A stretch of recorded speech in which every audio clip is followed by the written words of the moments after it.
Azərqazın Salyan Regional Qaz İstismarı İdarəsi məlumatda deyilir.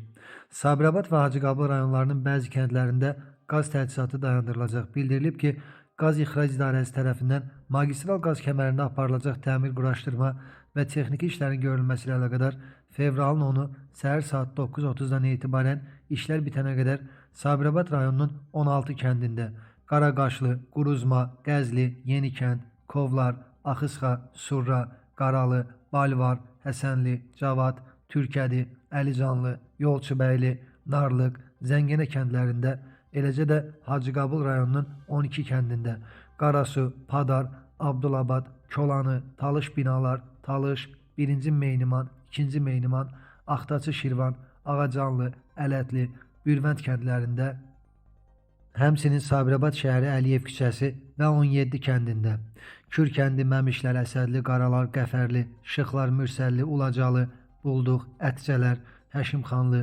Axtaçı Muğan, Güdəcühür, Qaratoğay, Osmanlı, Şıx Salahlı, Qaragüney kəndlərində qaz təchizatının dayandırılması planlaşdırılır. Yaranacaq fasiləyə görə Azərqaz İstehsalat Birliyinin rəhbərliyi həmin kəndlərin sakinlərindən üzr istəyir.